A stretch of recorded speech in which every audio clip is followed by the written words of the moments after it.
Assalamualaikum warahmatullahi wabarakatuh. Waalaikumsalam warahmatullahi wabarakatuh. Bismillahirrahmanirrahim. Alhamdulillahilladzi nawwara qulubal khashiyin bi nuril aqwam wa zayyana sudurahum bi sirril asrar wa alqa'a lahum bi ahkamil qur'an wa usalli wa usallimu ala nabiyil muhtar sayyidina wa habibina wa syafi'ina wa qurrata Muhammadin wa ala alihi wa ashabihi amma ba'd. Hadirin muhtaramin, para alim ulama, para asatidz, para ibu-ibu rahimakumullah.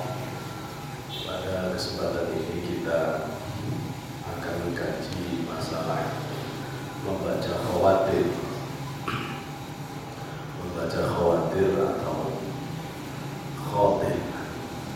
Dalam surat An-Nas Allah memberikan salah satu ciri khatir itu yang disebut dengan was-was. Tapi secara utuh dalam kehidupan sehari-hari kita selalu menghadapi khatir ini. Imam Ghazali dalam kitab Ihya Ulumuddin mengingatkan kita semuanya bahwa menjadi orang baik wajib mengerti persoalan khatir ini. Baik itu harus dimulai dari dalam. Maka bagi orang yang tidak pandai membaca bisikan-bisikan, lintasan-lintasan yang ada di dalam batinnya, maka baiknya itu baik yang luaran saja. Banyak sekali orang yang sibuk memperbaiki dirinya dalam Islam ini, cuma sibuk memperbaiki tampilan luarnya, sibuk nata casingnya, tetapi lupa untuk membaca apa sebenarnya gerak batin itu, lintasan-lintasan batin, yang ini yang justru menjadi penentu nilai dari sebuah perilaku. Inilah yang kemudian mendasari niat itu. Dan karena itulah niat menjadi persoalan yang serius di agama kita. Sampai-sampai Rasulullah harus menegaskan, innamal a'malu binniyat wa innamal likulli imri'in ma nawa. Segala sesuatu itu, kata Rasulullah, tergantung niatnya. Niatnya itulah yang akan menentukan nilai dari sebuah perilaku itu, ibadah. Imam Ghazali menjelaskan, begitu juga Syaikhul Qadir Al-Jilani dalam kitab Al-Ghunya, bahwa khatir itu pada diri manusia itu dasarnya ada dua, tapi kemudian lebih detail itu ada 4. Dua ini didasarkan pada hadis di mana Rasulullah menjelaskan, fil qalbi lammatani, lammatun minal marad i'adu bil khair wa tasdiqu bil haqq, faman wajada dhalik falyahmadillah, wa lammatun minal 'adhu i'adu bil syarr wa taqdimu bil haqq, faman wajada dhalik falyasta'id billah minasyaitonir rajim, ila akhir hadis. Rasulullah menjelaskan bahwa di dalam diri kalian itu ada 2 pembisik, kata Rasulullah. Ada 2 langkah, ada 2 sumber ide. Yang pertama itu lammatun minal malak. Yang pertama adalah ide dari malaikat. Ide dari malaikat atau bisikan malaikat.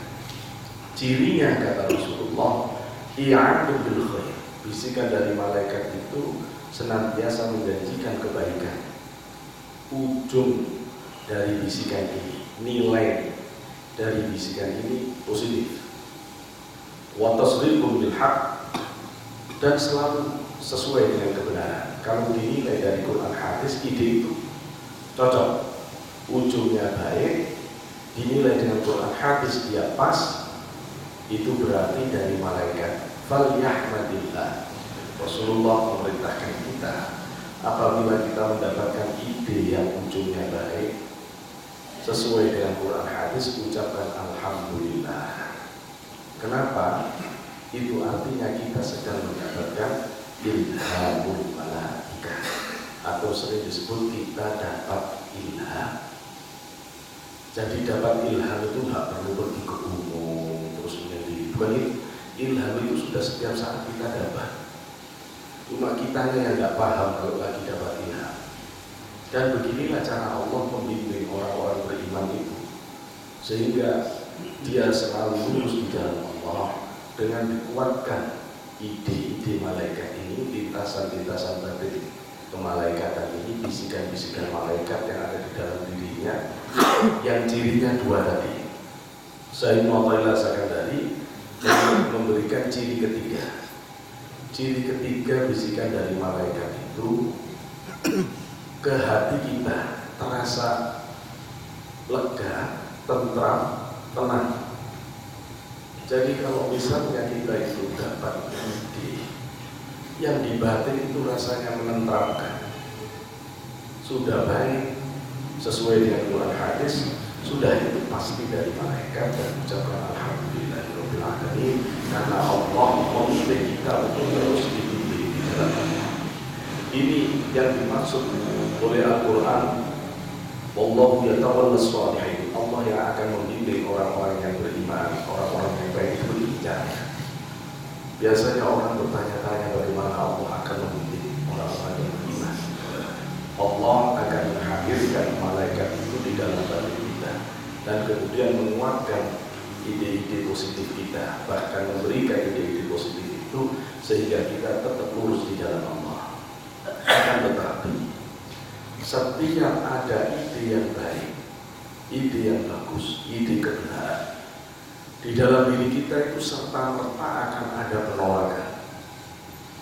Begitu kita kepingin punya ide, mau nyumbang masjid misalnya, saat itu juga ada bantahannya.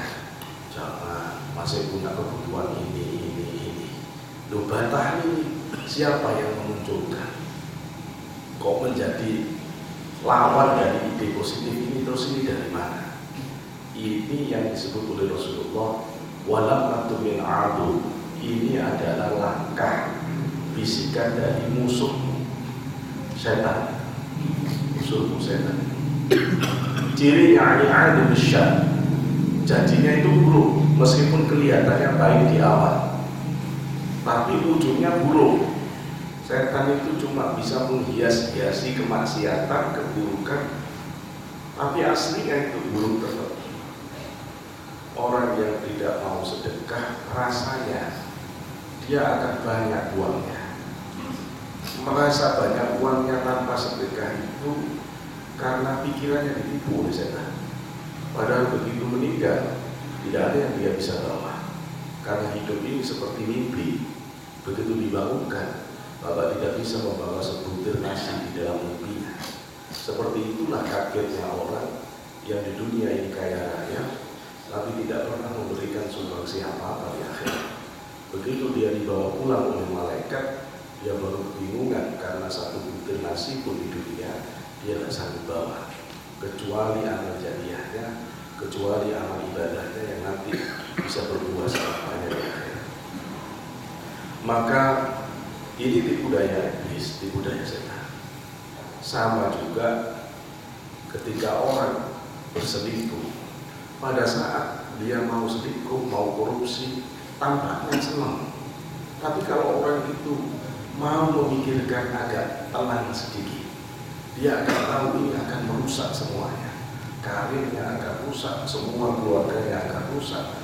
Dan ini masih setan yang kerjaannya merusak-rusak begini. Maka orang itu akan segera tahu bahwa ini dari setan. Dan ciri keduanya selalu bertentangan dengan Quran hadis, bertentangan dengan kebenaran. Maka ciri ketiganya Syekh Mu'athaillah memberitahu kita, bisikan setan itu membuatkan perasaan risau, perasaan gundah gulana, perasaan bingung. Apa itu bisa lihat? Orang tidak pernah mencuri, tiba-tiba mau mencuri HP temannya di kantornya. Belum nyuri saja dia sudah keringatan, sudah bingung. Kenapa? Ya karena dia sedang merusak konstruk batinnya yang semula positif dirusak dengan ide negatif, merusak kondisi batin yang baik menjadi buruk. Itu juga ada reaksinya, dan reaksinya itu akan terjadi kerisauan di dalam batin, ada kebimbangan di dalam batin. Tapi kalau ini diteruskan, akhirnya dia benar-benar nyuri, itu rusak yang pertama kali. Kalau terus diulang, akhirnya konstruk batinnya menjadi negatif. Sehingga kalau dia nanti nyuri, dia korupsi, dia selingkuh, dia tidak lagi merasa galau, tidak lagi merasa risau, dia tidak lagi merasa bingung. Kalau diteruskan, justru dia malah senang korupsi, senang berbuat buruk, senang nyuri, senang. Ini udah senang. Kalau ini senang diteruskan, dia akan ketagihan, bahkan bangga dengan maksiatnya. Ini ciri Allah melaknat batin orang. Kalau sampai orang itu dibuat oleh Allah senang nikmat dalam kemaksiatan, inilah sesat-sesatnya orang. Harusnya orang itu muat dengan kemaksiatan. Kalau konstruk batinnya bagus, orang itu harusnya muat. Tapi kalau sampai menyenangi maksiat, ini sudah salah batin ini, sudah salah. Dan ini pasti akarnya di niat yang dibiarkan tadi, dilampak dibisikan batin dari setan yang dibiarkan. Dua ini yang menjadi dasar pembisik yang ada di dalam diri kita. Tetapi para alim ulama termasuk Imam Ghazali dan Syekh Abdul Qadir Al-Jilani mengingatkan bahwa ada juga pembisik ketiga yang itu dari dalam diri kita sendiri, yang disebut dengan bisikan nafsu. Kalau bisikan malaikat disebut ilham, kalau bisikan setan disebut waswas, maka bisikan dari nafsu kita sendiri disebut hawajis. Hawajis. Ya, kita punya keinginan-keinginan yang itu muncul dari nafsu kita sendiri, dan jangan dianggap remeh nafsu kita, karena nafsu kita pun sudah sangat hebat membuat orang menjadi negatif. Nafsu kita disebut hawajis, yang satu dari Allah langsung. Hanya orang-orang yang sudah sangat suci batinnya, sangat bersih batinnya, yang mampu merasakan ide langsung dari Allah di batinnya, yang disebut dengan khatirul yaqin. Khatirul yaqin, bisikan yang yakin yang langsung dari Allah. Para awliyaillah, dia senantiasa berpijak kepada khatirul yakin di dalam memutuskan berbagai persoalan, sehingga dia menjaga kebersihan batinnya. Maka kalau kita lihat bisikan malaikat kita sudah mengerti, maka sekarang bagaimana bisikan setan itu kalau dibandingkan dengan bisikan dari nafsu kita sendiri? Ya, apa kita bisa menilai ini bisikannya nafsu, ini bisikannya setan? Kalau ini bisikannya setan, ini bisikannya malaikat, tadi sudah dijelaskan. Bisikannya malaikat itu ujungnya baik, bisikannya malaikat itu sesuai Quran hadis, bisikan malaikat itu menenteramkan. Bisikan setan, dia ujungnya jelek, tidak sesuai dengan Quran hadis, dan membuat batin kita menjadi risau.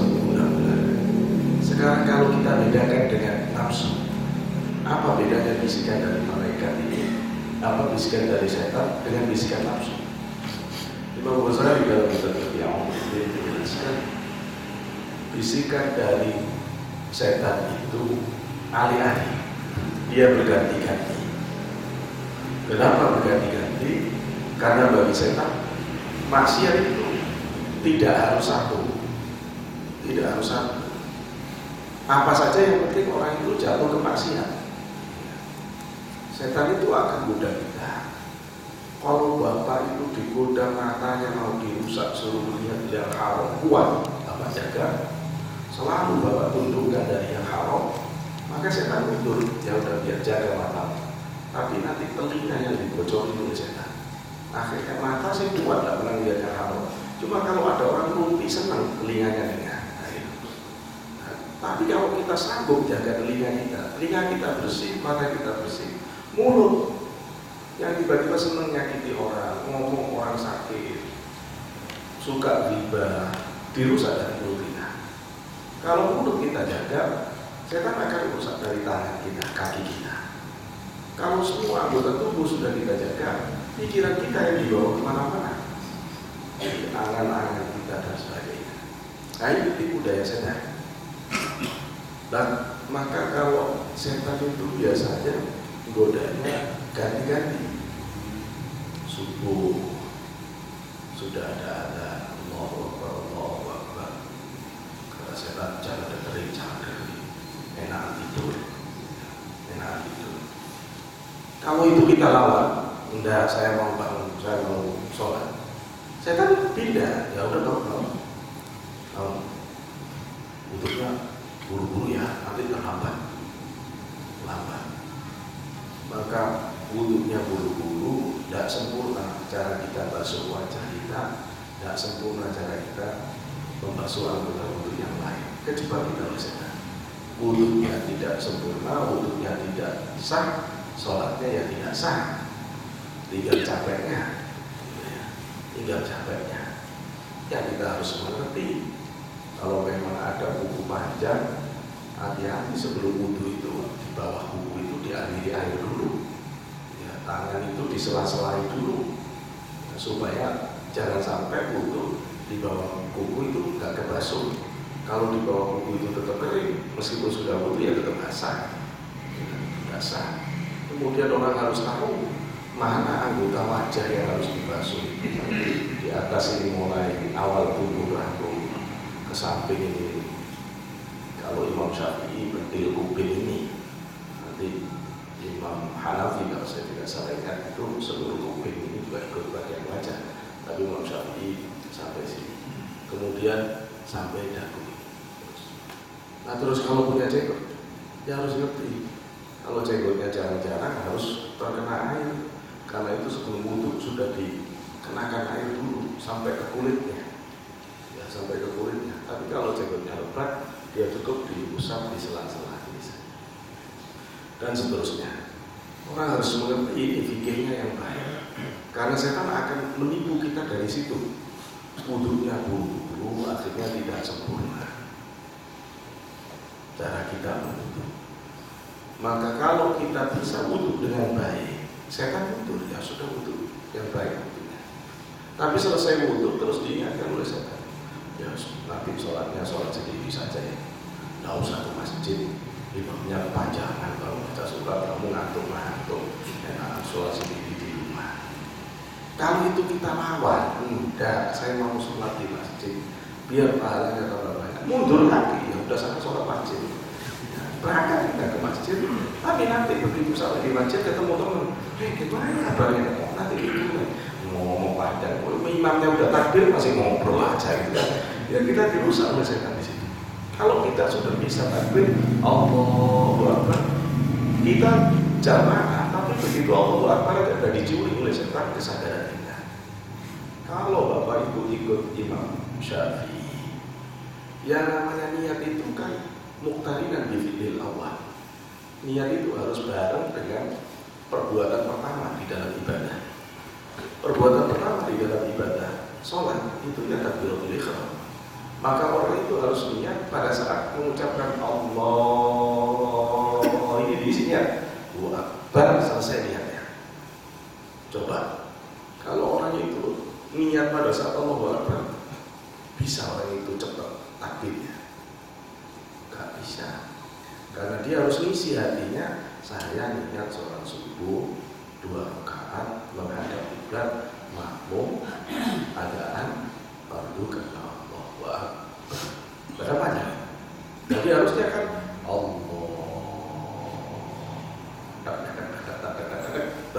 kan gitu kan. Tapi kadang-kadang setan itu jebak begitu di rumah. Kita sudah takbir langsung turun langsung Allah. Niatnya di mana? Gitu ya. Niatnya di mana? Niatnya udah kececer. Niat kececer. Kalau ikut Imam Syafi'i nggak sah, gitu ya. Nggak sah. Loh ini setan masih bisa dijebak di sini. Untung sih kalau ikut imam yang lain tetap sah, gitu ya. Imam yang lain tetap menyebut sah. Pokoknya Bapak berdirinya di waktu subuh nyata-nyata sudah mau sholat subuh ya sudah dianggap itu sudah pasti sholat subuh. Tapi kalau Imam Syafi'i tetap enggak. Minimal kalau Imam Syafi'i minimal bapak menentukan ini sholat apa, minimal itu niat.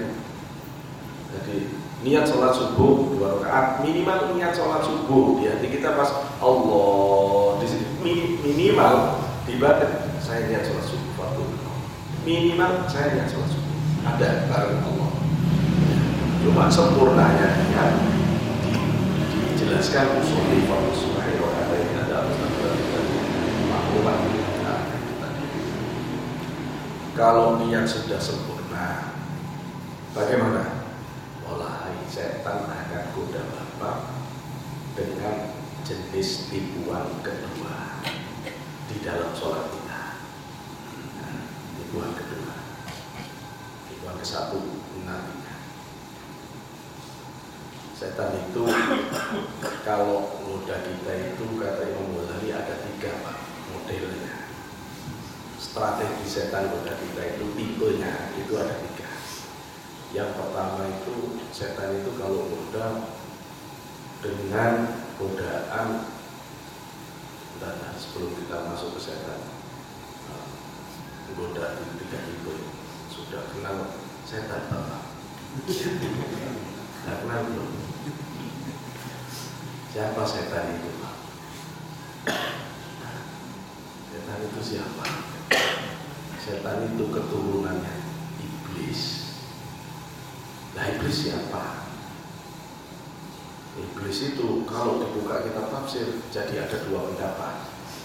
Ada yang mengatakan iblis itu dari jenis malaikat, tapi Imam Tabari atau Imam Nawawi itu lebih menekankan setan itu dari jenis jin sesuai dengan ayat Quran maka minal jin. Setan dari jenis jin. Apakah Abdullah bin Abbas seorang sahabat yang paling ahli tafsir salah ketika menyebut setan itu dari kelompok malaikat? Tidak salah juga. Apakah kemudian Imam Suyuti salah ketika mengatakan setan itu dari jenis jin? Tidak salah. Loh kok dua-duanya tidak salah? Yang benar ini yang mana? Ya dua-duanya benar. Loh kok dua-duanya benar? Iblis itu jenis jin yang sebelum adanya malaikat, sebelum adanya manusia di dalam kitab Sirajul Talibin ini diungkap sebelum manusia diciptakan Allah memilih jin terbaik karena memang yang menempati bumi ini jin yang paling baik, yang paling ahli, yang paling ahli ibadah, yang paling taat ke Allah. Ya ini nanti yang namanya iblis itu ya dia itu. Jadi jangan keliru Pak. Jangan dikira iblis itu makhluk jelek. Iblis itu jelek nanti ketika ada Adam. Sebelumnya top levelnya makhluk itu iblis Pak. Ya. Sesempurna-sempurnanya makhluk itu iblis. Saking ahlinya iblis itu sampai oleh Allah diangkat di langit dunia. Di langit dunia kemudian dapat gelar Al-Abid, yang paling ahli ibadah dari makhluk Allah, iblis. Nah cuma di langit kedua, saking ahli ibadahnya diangkat lagi di langit kedua dapat gelar Az-Zahid, yang paling zuhud, yang paling tidak mau dunia. Itu iblis, gitu ya. Naik langit ketiga dapat gelar Al-Wali. Jadi iblis sudah pernah jadi waliullah. Iblis pernah jadi kekasih Allah. Nah, saya mengungkap kisah ini biar Bapak tidak kaget. Kalau ada orang sok spiritualis, sok ngomong batin, sok ngomong persoalan ruhani, tidak ikut sunnahnya Rasulullah, sudah jelas iblis siap montang-mantingkan, iblis siap mengocar-kacirkan batinnya di jalan Allah. Iblis sudah hafal jalan menuju Allah, Dan iblis siap membuat imitasi pengalaman rohani dari level awal sampai level puncak, sehingga orang itu merasa seolah-olah mendapatkan apa yang didapatkan oleh para aulia dan anbiya wal mursalin, tapi sebenarnya dia tidak kemana-mana, cuma berada di dalam pelukannya iblis. Banyak orang yang ketipu begini. Tidak cuma di langit ketiga, iblis itu diangkat lagi oleh Allah. Di langit keempat, iblis itu dapat gelar Al-Arif, yang paling ngerti Allah, iblis. Orang itu kalau sampai dapat gelar Al-Arif billah di Islam, itu top. Seperti Al-Arif billah Ibnu Ajib Al-Hasani. Ibnu Ajib Al-Hasani yang mensyarah kitab Iqadul Imam, mensyarah kitab Hikam, dalam kitabnya Iqadul Imam fi Syarh Hikam, itu dalam sekali sudah ngerti Allah benar orang itu. Nah, tidak hanya itu, di langit kelima diangkat lagi iblis ini dapat gelar At-Taqi, yang paling bertakwa dari makhluk Allah. Iblis diangkat lagi di langit keenam, iblis dapat gelar Al-Khazin, yang paling jaga hukum Allah itu iblis. Nah, sekarang Bapak saya tanya, iblis memang pernah maksiat ke Allah? Tidak pernah. Iblis memang pernah ninggalin kewajiban ke Allah? Tidak pernah. Iblis memang pernah zina? Tidak pernah. Iblis memang pernah melanggar hukum-hukum Allah? Tidak pernah. Dosanya iblis cuma satu, disuruh sujud tidak mau, sombong, itu top. Selain itu dia tidak punya dosa iblis itu. Cuma itu cukup bagi Allah untuk menghancurkan iblis, karena dia memiliki sifat yang terburuk itu, hasud dan sombong. Diangkat di langit ketujuh dalam kitab Suratul Talibin, iblis mendapat gelar kemalaikatan.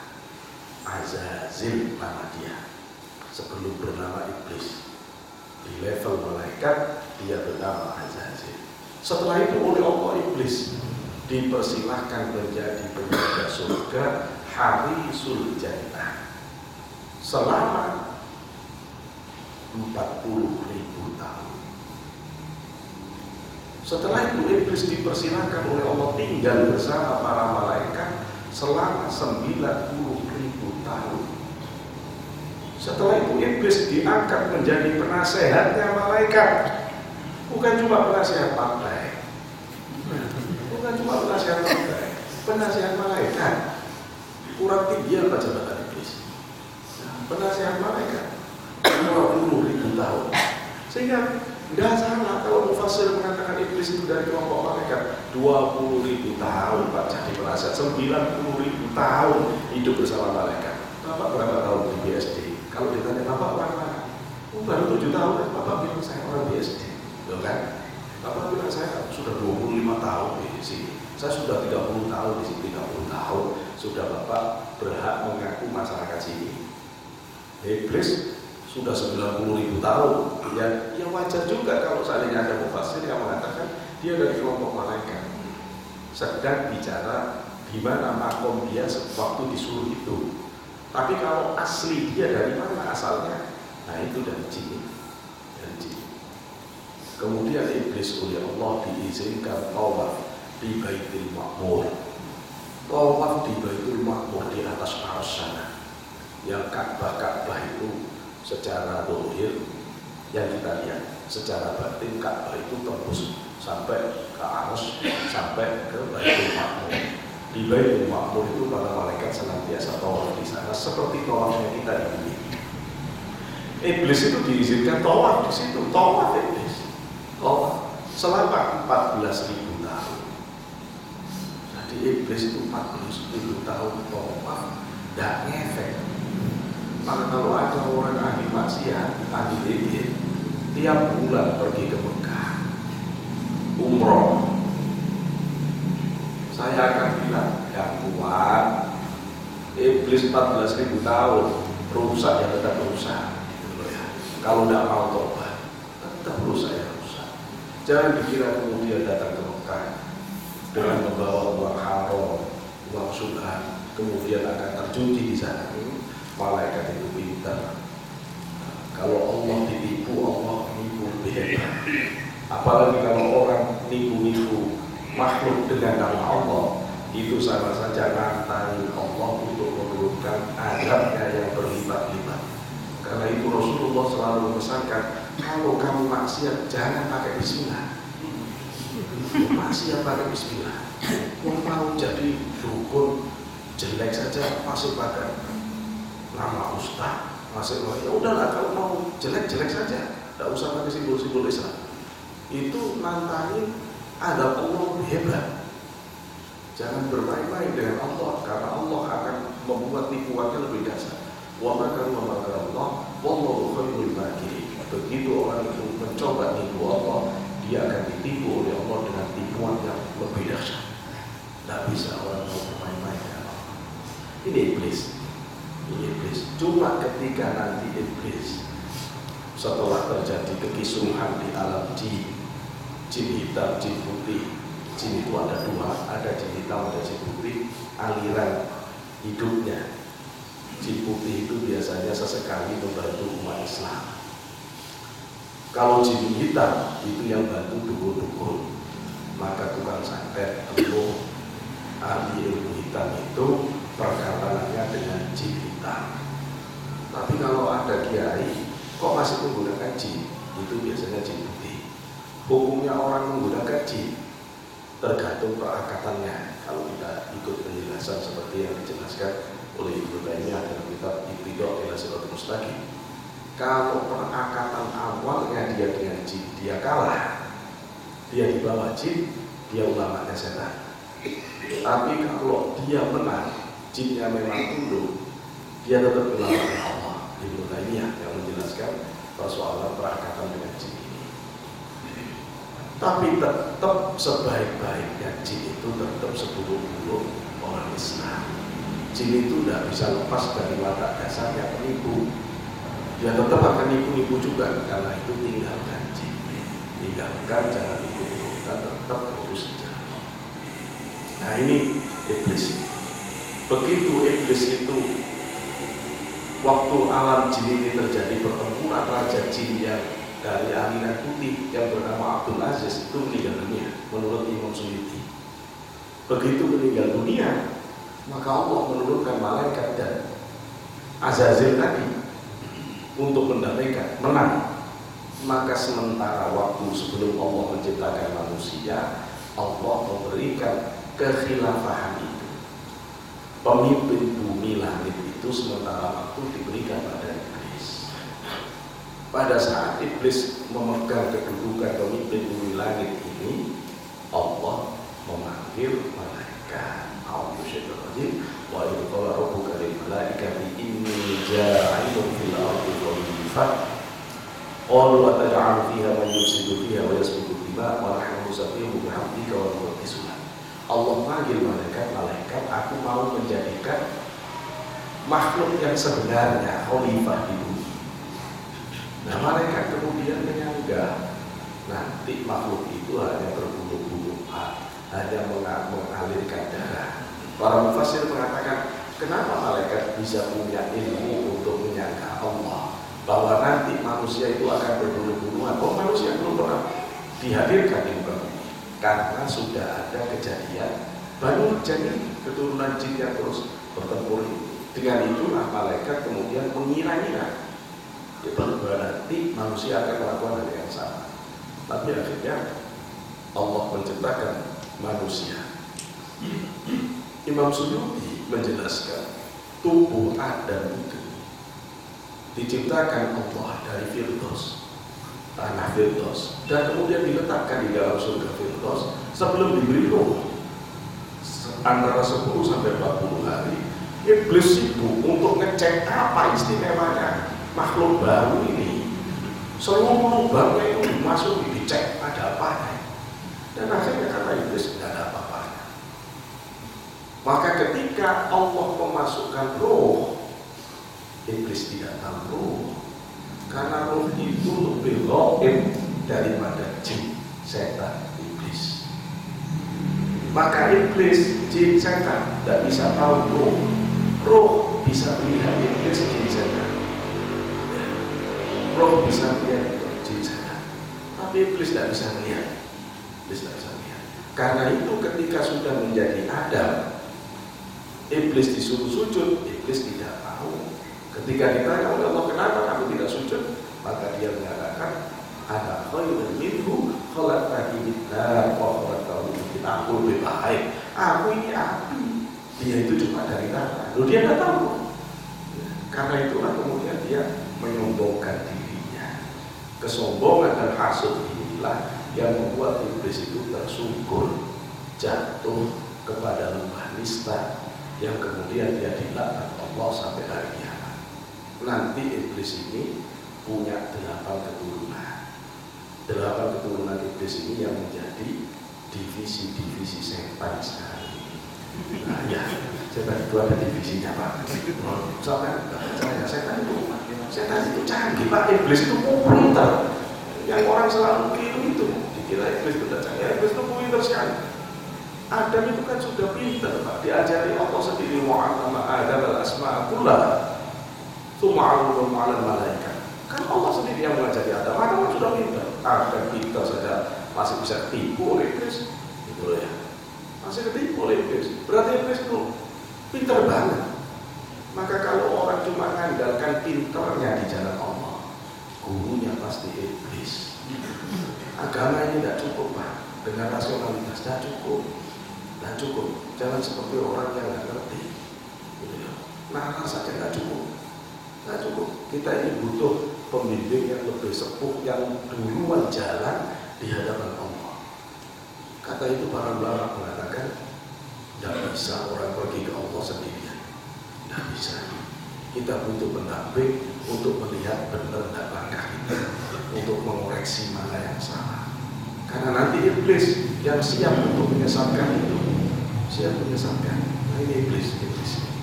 Maka setelah itu jadilah iblis ini rajanya setan. Keturunan iblis itu yang 8 itu dijelaskan oleh Sayyidina Umar dalam tafsir. Cuma saya nggak hafal itu tadi, saya nggak siap ngomong tentang iblis. Di antaranya divisi iblis itu sekarang ada yang keturunannya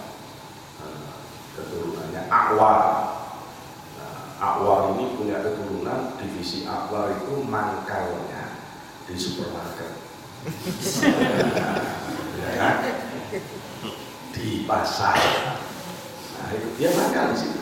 Karena itu Rasulullah mengatakan, kamu kalau mau masuk pasar supermarket, baca Bismillah takbir. Ya.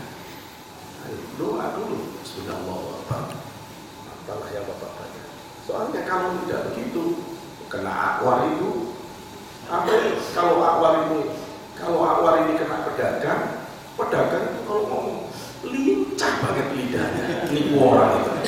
Kok cek gampang kan? Ini tadi berdekatan 500.000 Bapak segitu dah. Orang tidak ada yang nawar, baru bukan. Lu kok gampang banget? Awar itu sudah kena awar begitu. Nah kita yang mau beli masuk supermarket itu kalau sudah kena awar, mata itu udah kayak orang kesurupan kejelang itu mau dibeli, ini mau dibeli. Penting nggak penting itu urusan kedua. Yang ini kok bagus banget. Ini kena tipu awal. Tapi begitu sampai rumah baru sudah ada di rumah. Nah, ini apa? Ada lagi divisi dasim. Dasim itu nama setan. Jadi kalau ada orang namanya dasim berubah nama dasim. Pak itu dasim tapi dasim bahasa Arab, saya dasim Sunda ya udah apa-apa. Tapi kalau saya apa ya apalah dia cara dasim. Jadi kalau perempuan ya dasimah, gitu ya. Nah, makanya kalau film setan-setan itu kan Nyai Dasimah. Ya memang dasim itu. Dasimah.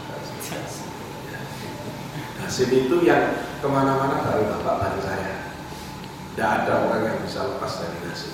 Kemana pun bapak pergi dia ikut. Kalau bapak masuk rumah, tidak ucapkan salam, dia ikut masuk. Ya, masuk kamar, tidak ucapkan salam, ikut juga dia. Ikut juga. Kalau bapak makan tidak baca bismillah, ikut makan juga dia. Bapak minum tidak baca bismillah, ikut minum juga dia. Tidak tidur sama istri tidak baca bismillah, ikut juga dia. Hati-hati dasih. Hati-hati dasih ini. Ini yang bisa campur dengan anak kita. Yang kemudian Allah menyebut di Quran itu wasyarikum fil amwali wal aulad. Setan itu bisa campur dengan harta dan anak. Kapan setan campur dengan harta? Kalau punya uang tidak pernah zakat, tidak pernah sedekah, uangnya masih kecampuran setan, keluarin. Keluarin.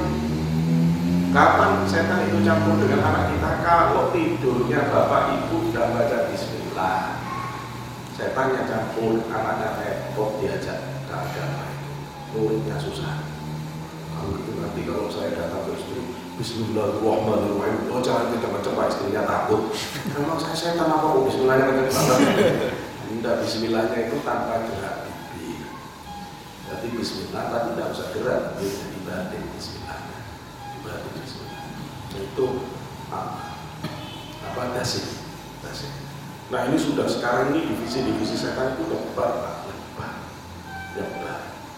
Nah kalau kemudian setan itu strateginya 3 kata Imam Ghazali. Yang pertama, setan itu akan nipu kita dengan bisikan yang negatif.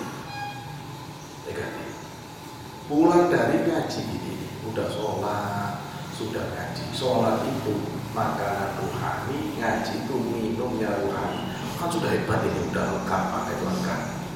Jalan. Itu kadang-kadang melihat ada mangga, rangu, atau buah apa kan, muncul setan. Diambil enak di jalan, rangu. Kita kalau baru sholat sudah ada ide, tolong diambil enak. Ini dari mana? Ya ini setan. Bapak jalan di mall, di belakang perempuan, pikirannya macam-macam. Ini kenapa? Ya ini setan. Bisa lepas aja. Repot.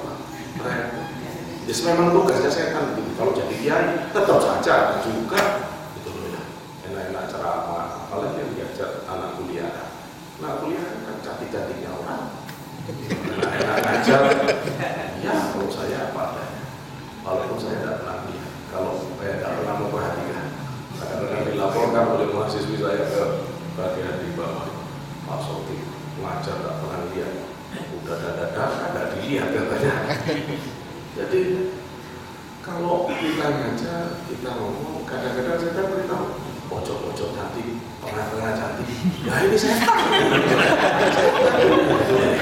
Hati-hati kalau ini diikuti. Loh sekedar pojok cantik, tengah cantik itu tidak dosa.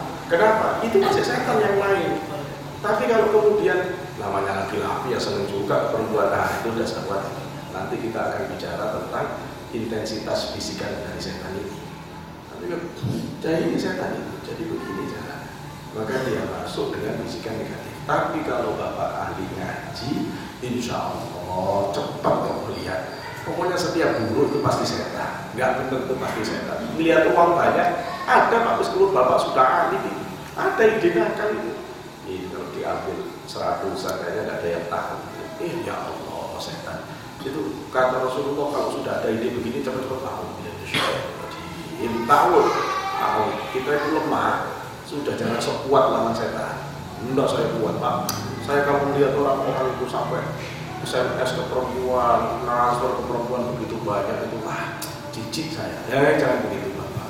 Bapak belum ketemu perempuan yang membuat hati Bapak bingung. Nanti kalau tiba-tiba ada perempuan yang bisa membuat Bapak puyeng. Ayo, kalau nanti benar-benar didatangkan oleh Allah perempuan yang bisa membuat Bapak bingung, kacau sendiri Bapak. Kalau kita tahu saja, ya Allah mudah-mudahan saya dijauhkan dari semuanya ini. Saya ini lemah ya Allah, hindarkan saya dari semuanya ini. Itu lebih baik kita doa begitu, minta ke Allah berlindung.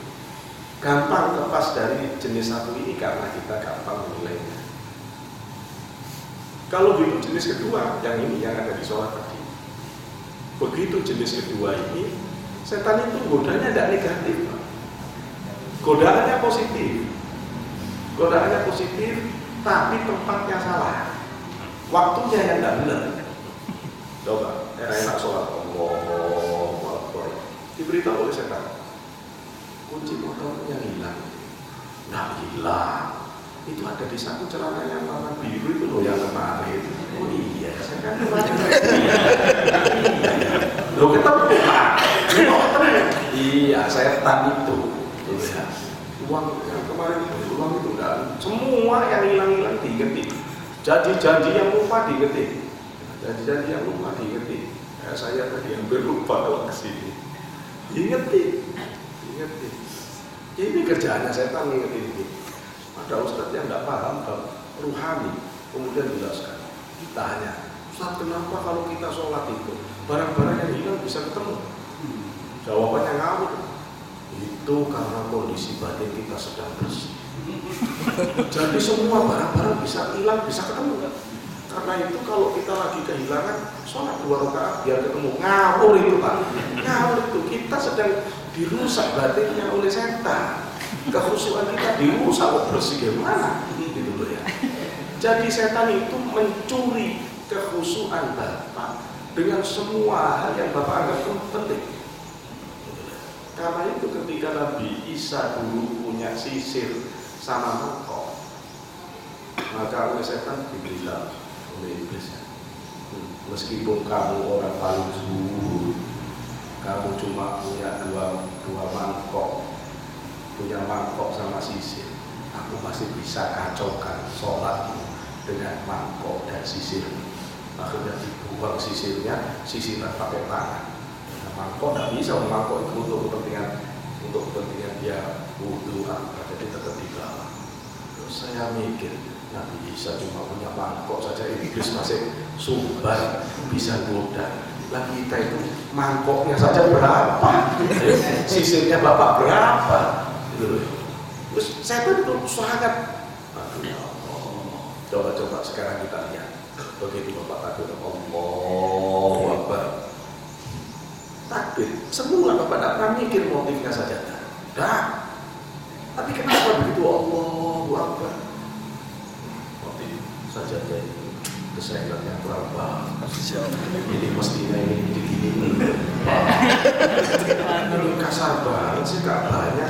Mestinya kalau kabar itu agak gini dong. Ini warnanya nggak matching banget. Dikasih warna satu itu tambah bagus. Ayo sekarang saya tanya, Bapak lagi sholat atau gambar? Ayo sholat apa gambar? Bil hakikoh, kalau zahir sholat. Bil hakikoh secara hakikat lagi gambar atau sholat? Gambar Pak, gambar. Bapak belum sholat itu, gambar. Sekarang saya tanya, banyak atau sedikit orang yang sholatnya gambar? Ini yang membuat sholat itu tidak ngefek itu ini yang membuat sholat itu tidak menimbulkan efek tanda fahsya wal munkar.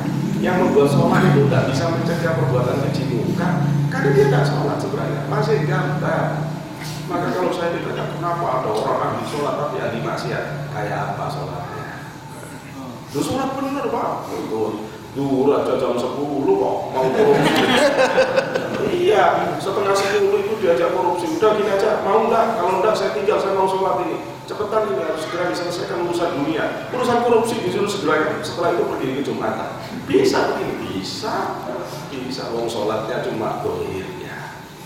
Ini yang disebut oleh para ulama suratus sholat bila hakikoh. Cuma gambarnya saja seperti orang sholat, tapi tidak ada hakikatnya. Jadi ini yang kemudian sholat yang tidak ngefek. Kalau ketemu Rasulullah suruh ngulang sholat begini.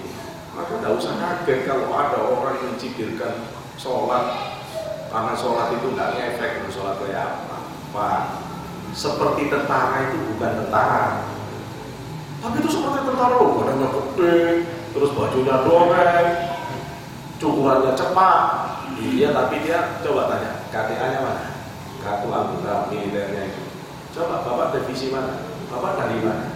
Nah ketemu Pak kalau dilacak hakikat dia. Maka sholat juga begitu. Itu kalau dia takbirnya persis sholat, yang dibaca persis sholat, rukunnya persis sholat. Cuma tidak ada Allahnya di dalamnya kan sholat. Ya, ini yang namanya surah bila hakikoh. Setan ngambil di situ. Semua ibadah kita akan dicuri oleh setan dengan berbagai ide. Udah kalau gitu saya mau belajar sholat khusyutan. Sudah ada pakai sajadah, langsung saja ke tekel. Ya udah, coba. Begitu Bapak langsung sholat ke tekel, Allah. ini yang masang kurang bener ini. Saya harus menggunakan sih. Loh Pak, ketemu lagi setan. Masya Allah. Kalau laki-laki tambah parah, nanti jangan malah dicoba. Saya ngasih contoh supaya dihindari. Penyakitnya laki-laki kalau sholat, Allahu Akbar, sholat Jumat pakai sarung, dibaca gajah duduk, telas, apa saja dibaca. Setelah itu pakai kaos, yang sholat pakai kaos. Ngapain lo baca? Apok lah gitu. Sholat masih baca juga. Ini setan lah yang memindah mata kita dari arah sujud untuk melihat kanan kiri. Ini tipu daya setan jenis kedua. Kadang-kadang informasinya bagus, sudah Bapak tidak pakai, sudah kalau gitu sholatnya saya tengah malam belajar khusyuk, sudah gelap, tidak ada siapa-siapa, sudah Allahu Akbar, masih bisa.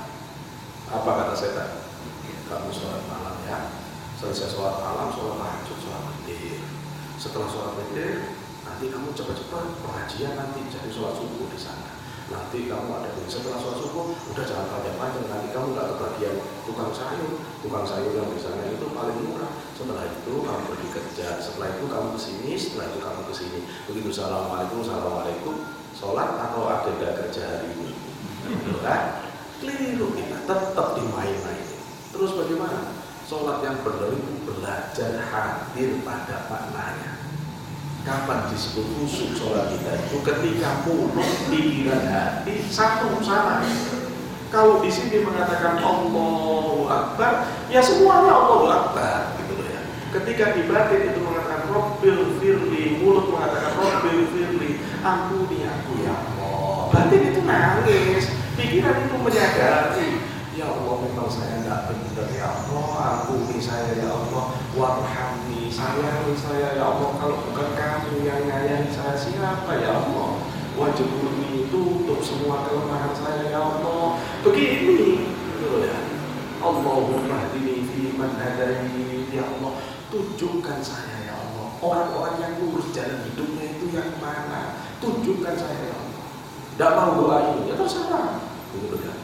Oh sudah kita tunjukkan aja masih repot kita nyari. Itu banyak orang yang sesat dianggap benar. Nyari orang benar itu loh kadang-kadang keliru. Nyari guru yang benar itu loh kadang-kadang tidak gampang. Kenapa? Karena orang yang palsu juga banyak. Gitu loh. Maka kita minta diri, kita minta tunjukkan orang benar.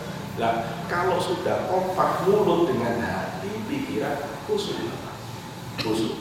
Nah kalau imamnya baca ayat Quran aja kita tidak tahu maknanya, sudah di batin kita tetap Allah.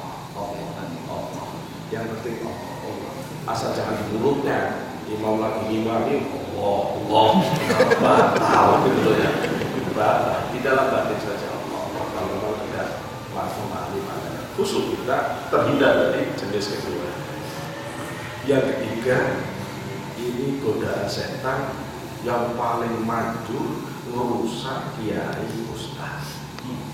Nah, ini. Apa itu? Talbisul haqqa bil batil. Dicampur oleh setan antara bisikan yang baik dan bisikan yang buruk. Awalnya bagus, ujungnya buruk. Contoh, dulu zamannya Yahudi, Nabi Musa. Umatnya Nabi Musa itu ada yang sangat alim. Nah, zaman sekarang kayaknya ada diri-dirinya juga sih. Saking alimnya, saking khusyuknya sholat, sampai setan bagian merusak sholatnya rahim itu angkat tangan, tidak sanggup. Lapor ke iblis, aku tidak sanggup, udah orang ini. Ini orang khusyuk banget sholatnya, tidak bisa diganggu. Apa kata iblis? Sudah. Saya yang akan kesadaran dia. Itu ini Pak ya. Orang tidak bisa diganggu kekhusyukan sholatnya. Ini umatnya Nabi Musa ini rahim ini. Maka akhirnya iblis melakukan strategi yang lebih dahsyat.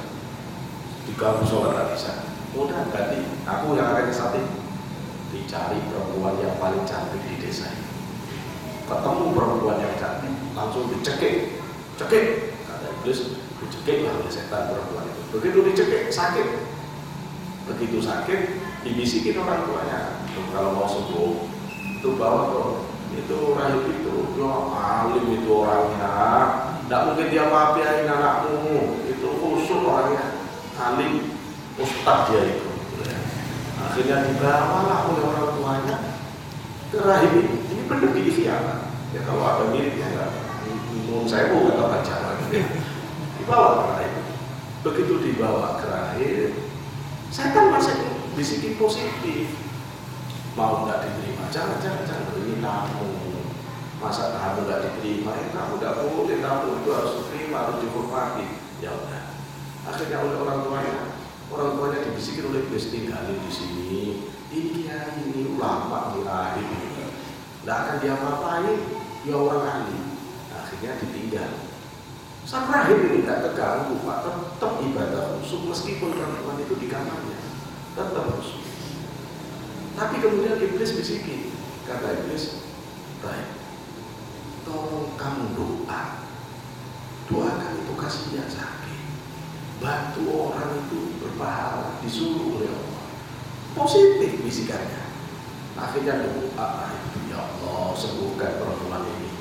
Begitu rahib doa, ya Allah sembuhkan perempuan ini, iblis bingung, lepas, dia terus sembuh, dilepaslah cekikan setan itu, sembuh perempuan ini. Begitu sembuh, perempuan ini pamit mau pulang. Kan udah sembuh mau pulang.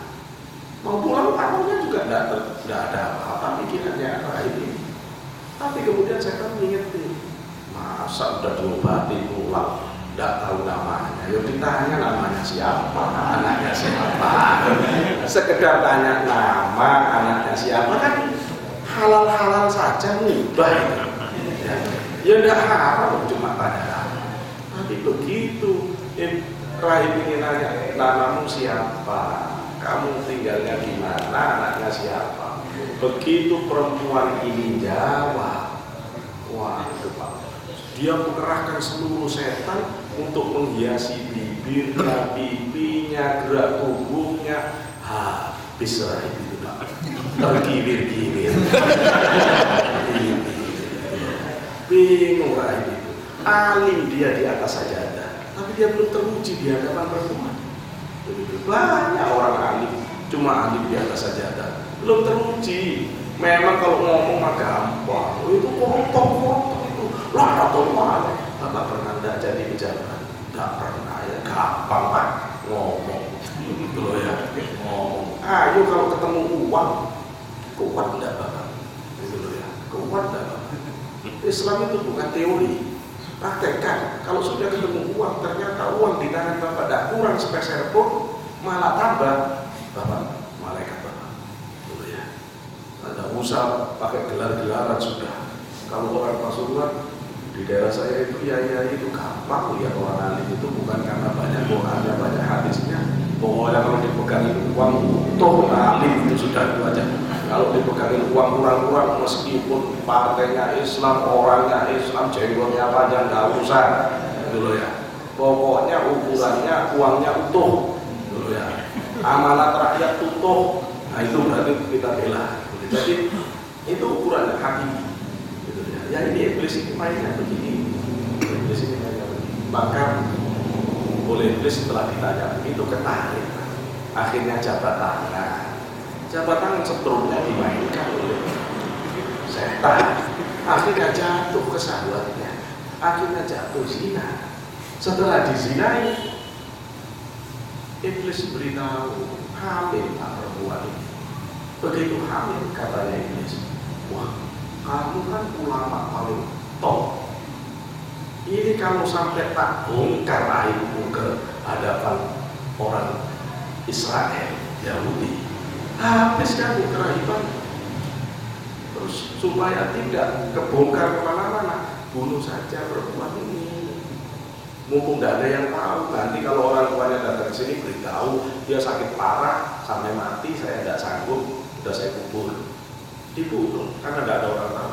Begitu sudah dibunuh, sudah dikubur, iblisnya lapor ke ibu bapaknya, anakmu dibunuh, buktinya ini datang ke rahib. Rahib tidak bisa ngomong apa-apa. Akhirnya rahibnya masuk ke dalam kamar, iblisnya nampak. Kata iblis, kamu tidak bisa lari dari saya. Yang nyekip perempuan itu sakit, saya. Yang nyuruh perempuan itu bawa ke sini, saya. Yang nyuruh kamu doa, saya. Yang narik syahwatmu sampai kamu jatuh ke zina, saya. Yang nyuruh kamu bunuh, itu saya. Yang nyuruh ibu bapak yang sini, itu saya. Kalau kamu tidak mau taat ke saya bongkar semua itu. Iblis ini apa? Rahim ini nangis, jangan bongkar aib saya. Apapun yang kamu lakukan, saya akan taat kepada kamu, asal rahasia saya jangan dibongkar. Terus apa kata iblis? Sujud kamu ke saya. Sujudlah rahim ini ke iblis. Duh, tadi khusyuk sholatnya. Tidak bisa digoda di khusyuk dengan gambar-gambar tadi, itu tidak bisa. Tapi iblis bisa menggunakan metode lain. Hati-hati Pak, iblis itu pinter. Iblis bisa merusak orang dengan cara awalnya positif, ujungnya negatif. Hati-hati ketika main dengan campuran iblis. Nah, terakhir, kalau godaan nafsu itu ya apa? Kalau nafsu itu ngotot cirinya. Karena saya sering ditanya kalau kemarin, Ustaz, kan ini hadisnya wasufi dari syayatin, setannya sudah diikat di belenggu. Kok masih banyak orang maksiat? Saya beritahu, yang membuat orang itu berbuat buruk itu dua. Satu setan, dua nafsu. Kalau dibandingkan, lebih destruktif mana? Lebih rusak mana? Kekuatan setan sama nafsu, kekuatan nafsu.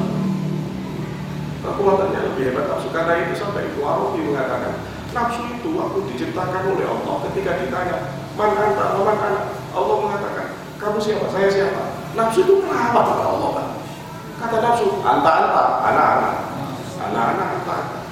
Lalu itu nafsu di dalam diri kita itu begitu. Maka kalau anak bapak melawan bapak, Allah jadi lawan. Itu loh.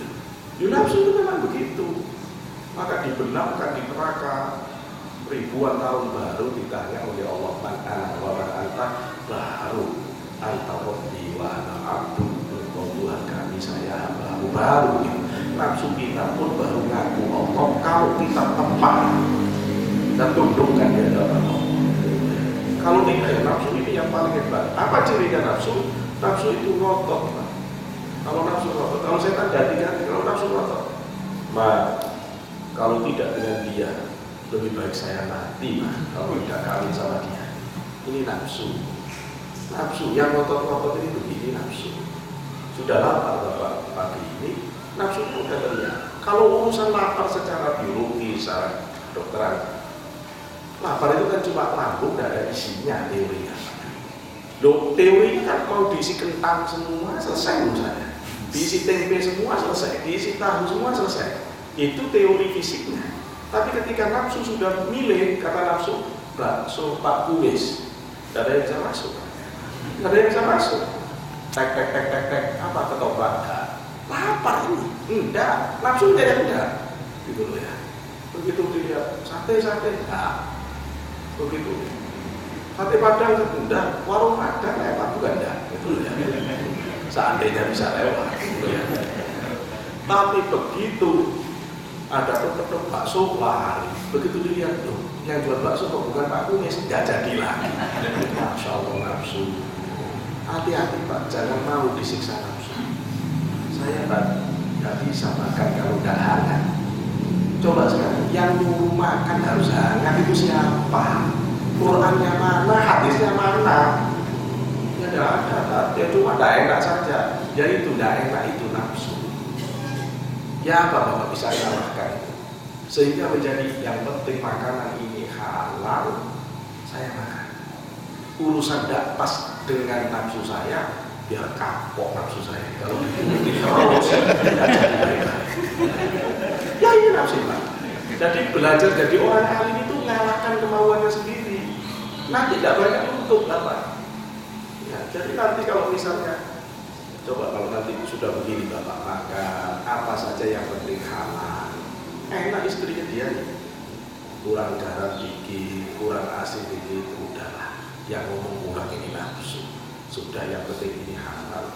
Udah, ini ciri orang jadi baik. Mudah-mudahan dengan mengetahui jenis-jenis bisikan-bisikan tadi kita kemudian bisa meluruskan, bisa mengambil bisikan dari ilhamul malaikah dan mengalahkan bisikan-bisikan dari setan yang dari susu. Saya kira ini yang bisa saya sampaikan. Kalau tidak ada konfirmasi kami silakan. Assalamualaikum warahmatullahi wabarakatuh. Maaf sekali karena ini udah menjelang siang. Saya rasa tanya jawabnya nanti sedang tertutup ya. Bismillahirrahmanirrahim.